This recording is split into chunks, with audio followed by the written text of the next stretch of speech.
Buenos días, el día de hoy vamos a hablar acerca del COVID-19. Nuestro grupo está conformado por Julián Borda, Oscar Sánchez y quien les habla, Alejandra Atahualpa. Para entrar un poco más al tema, vamos a hablar primero acerca de qué es un coronavirus. Entonces, los coronavirus son una familia extensa de virus que van a causar infecciones respiratorias, que pueden ir también desde un resfriado común hasta enfermedades más graves como lo es el síndrome respiratorio de Oriente Medio y el síndrome respiratorio agudo severo. Ahora sí, ¿qué es el COVID-19? El COVID-19 es una enfermedad infecciosa causada por un virus específico llamado el SARS-CoV-2. Tanto este nuevo virus como la enfermedad eran desconocidos antes de que estallara ese brote en Wuhan, China, a finales de diciembre del 2019. ¿Por qué se le da este nombre de COVID-19 a este virus? En su abreviatura, el CO viene de corona, el V de virus y la D de disease, que significa enfermedad. Entonces, ¿cómo se transmite este virus? Este se transmite cuando una persona enferma tose o estornuda y expulsa partículas de virus que entran en contacto con las personas con las que se tiene un contacto estrecho y su entorno. Básicamente, este mecanismo es similar entre todas las infecciones respiratorias agudas. ¿Cuáles vendrían siendo los síntomas del COVID-19? Generalmente la persona contagiada presenta síntomas como fiebre, disnea, mialgia, tos, cefalea, diarrea y dolor de garganta.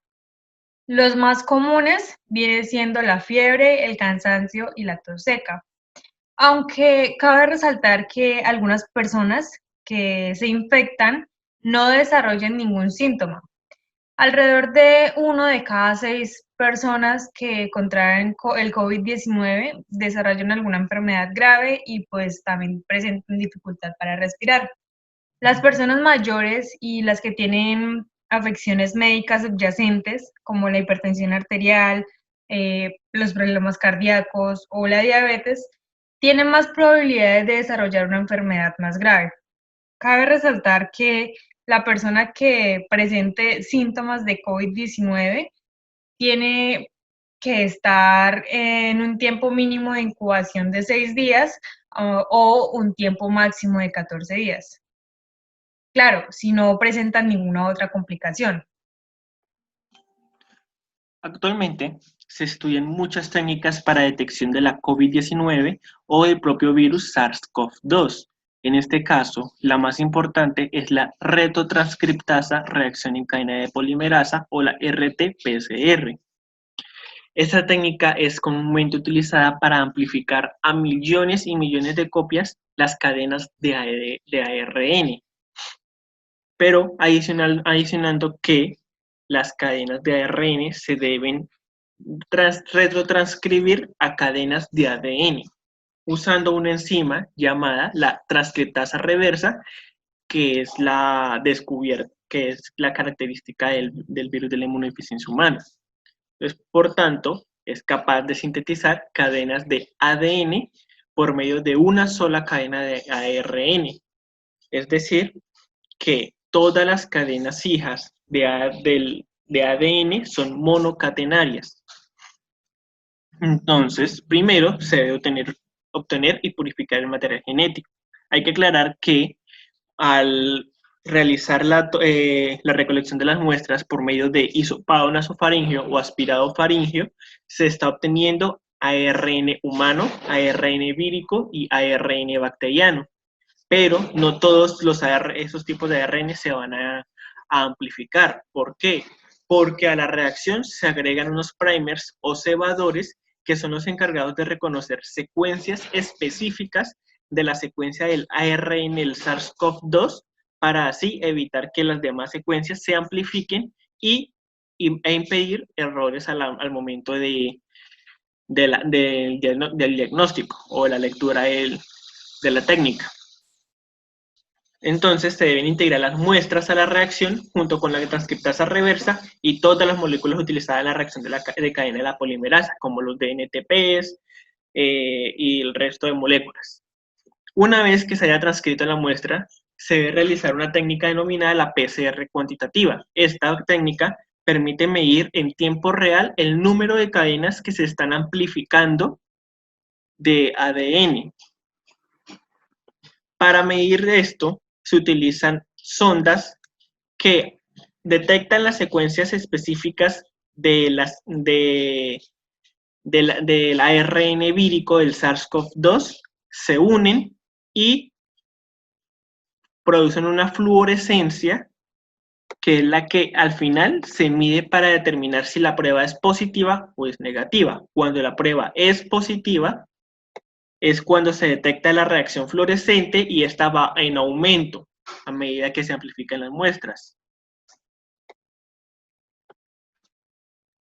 Por eso, es una reacción directamente proporcional. A mayor número de cadenas, mayor será la fluorescencia.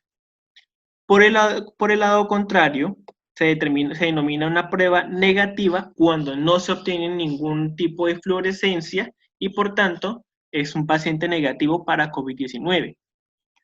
Como toda técnica de laboratorio, se poseen algunas limitaciones. Por ejemplo, esta técnica no es capaz de detectar la presencia del virus antes de la prueba en un paciente curado.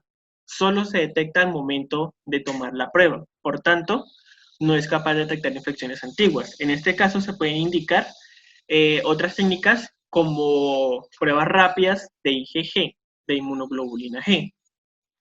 Otra limitación es que, aunque la técnica es sencilla, es muy lenta y el resultado podría tardar hasta horas en en dar fluorescencia. Y aunque es una técnica altamente sensible y específica, también se pueden obtener falsos positivos o falsos negativos. Es por eso que, basados en lo anterior, se pueden indicar otras pruebas diagnósticas como los test inmunológicos o la técnica de Sherlock basada en la CRISPR-Cas13. Cordial saludo. Mi nombre es Oscar Alberto Sánchez y ahora vamos a hablar otra de las pruebas que se están utilizando para el diagnóstico temprano del COVID-19. Ahora vamos a hablar del ensayo de flujo lateral. Este ensayo basado en la inmunocromatografía se encarga de reconocer por este mismo mecanismo la reacción ante antígenos, anticuerpos o fragmentos genéticos generados por el proceso infeccioso, ya sea por parte del mismo agente patógeno o el propio organismo para combatir este proceso. El proceso que se utiliza para el diagnóstico por medio del ensayo de flujo lateral se usa en base a tiras inmunocromatográficas, las cuales en un extremo se les va a administrar el líquido por los cuales se está investigando, que puede ser bien sea sangre, suero, incluso orina.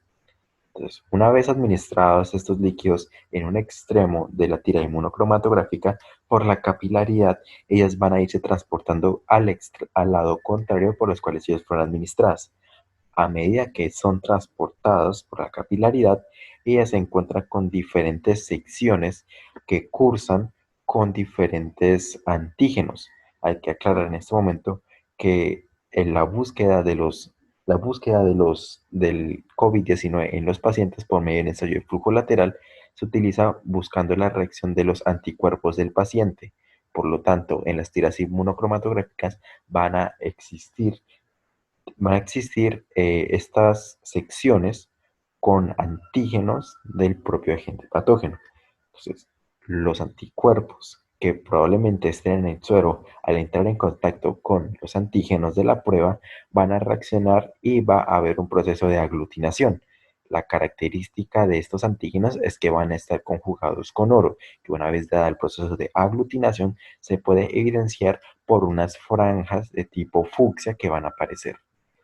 Entonces, a medida que ya sea reaccionen o no el líquido, ellas van a seguirse transportando hacia la sección de prueba. Esta sección siempre va a estar siempre se va a poder visualizar y por lo tanto, no poder ver esta sección nos indica que la prueba está alterada y por lo tanto el resultado, independientemente de cuál sea, no ha de ser tomado en cuenta. Como podemos ver, el resultado de esta prueba es sencillo. Si se evidencian dos franjas, significa que hay anticuerpos que reaccionan ante el virus COVID-19, pero si solo encontramos la primera franja, la franja de seguridad, entonces significa que no hay una reacción y por lo tanto el paciente no tiene la infección. ¿Qué características tiene esta prueba que nos hace que se está usando actualmente para el diagnóstico del COVID? Primero que todo es por los resultados rápidos y sus fáciles características de poder implementarlas. Como podemos ver, no se necesita equipo especializado para poder realizar esta prueba. Otra de sus características positivas es que ella tiene una larga duración y tiene la capacidad de poder ser usada varias veces en los pacientes sin perder su especificidad ni su sensibilidad. Esta característica, las capacidades de la prueba para reconocer los verdaderos enfermos y los verdaderos sanos es muy alta. Se compara comúnmente a las pruebas de ELISA. La sensibilidad de esta prueba entonces va desde el 85 al 99% y la especificidad va del 95 al 99%. Por lo tanto, hay una alta probabilidad de que el diagnóstico en base a esta prueba sea verídico. Para personas en servicio de urgencia u hospitalización con sospecha de COVID-19, se les debe realizar una prueba de PCR o flujo lateral y esperar resultados. Si sale un resultado positivo, se confirma un caso de COVID-19. ¿Qué se debe hacer? Este paciente se debe aislar durante 14 días y se le adiciona un tratamiento según el criterio médico. También se debe buscar a las personas que tuvieron contacto cercano con esta persona infectada y también se les hace una prueba de PCR o según criterio médico. Y si este resultado da positivo, se continúa un aislamiento durante 14 días más y se continúa con el tratamiento según criterio médico.